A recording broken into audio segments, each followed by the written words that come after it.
পাশের রুমে জিয়া ভাইরে কইলাম, জিয়া ভাই বাইতুম আসতেন হবে 6 মাস ওর, আবার কিলে দেবেন।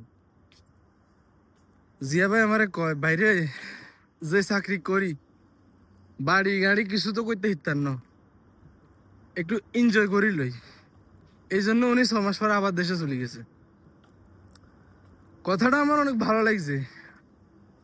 মানে তার অবস্থা বা আমিরাতে একটা লোকে যে পরিমাণে টাকা কামায়, স্যালারি মানে চাকরি বাকরি করি, এতে করে ফ্যামিলি চালাবার পরে তার কাছে বাড়ি গাড়ি করার মতো অবস্থা আর থাকে না। খুব কম মানুষের থাকে, মানে যেটা একেবারে কম, মানে চাকরি করি। তার চেয়ে ভালো সে দেশে যাক, আসুক, বউ বাচ্চা, হ্যাঁ আত্মীয় স্বজন সবাইকে একটু দেখে আসুক, সময় কাটাক। মানে যেহেতু বাড়ি গাড়ি করতে পারবো না, তাহলে দেশে যাওয়া আসার ফে থাকাই বেটার। বছরের পর বছর, বছরের পর বছর এখানে পড়ে থাকি বিদেশে, লাভটা কি? 50 বছর বিদেশ থেকে লাভ নেই, লাস্টে দেখবেন আপনার কাছে কিচ্ছু নাই। আবার 5 বছর বিদেশ করলে দেখবেন আপনার কাছে কিছুই নেই। আমার রুমে আশপাশে পরিচিত কয়েকজন আছে, 12 বছর 13 বছর, এর মধ্যে দেশে গেছে একবার। অনেকজনে পোলা মাইয়া 1 বছরিয়া দেখে এসছে, এখন এগুলা বড় হয়ে হাই স্কুলে চলে গেছে, কিন্তু আর দেখা পাইল না। আরব দেশে থাকি, যদি ছেলে মেয়ে দেখা না পায়, এরা ইউরোপ আমেরিকা অবৈধভাবে গেলে কি করবে বলেন?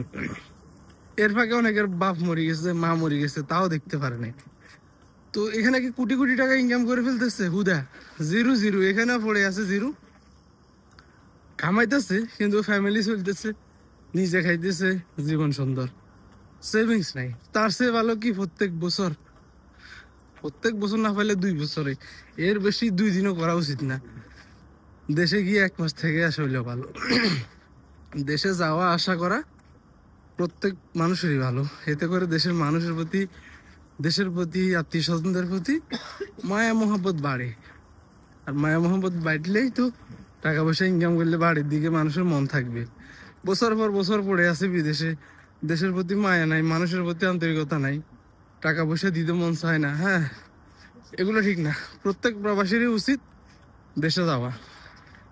বাড়ি গাড়ি করতে পারলে ভালো কথা, না পারলে এনজয় করো, কিন্তু সবকিছু বিদেশে শেষ করে দিয়ে বসে থাকি লাভ নাই। দিন শেষে জিরো। আত্মীয় স্বজনকে আপনি কখনোই সন্তুষ্ট করতে পারবেন না।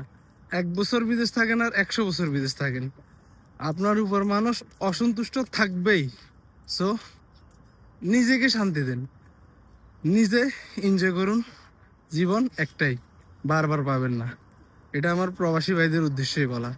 আসসালামু আলাইকুম।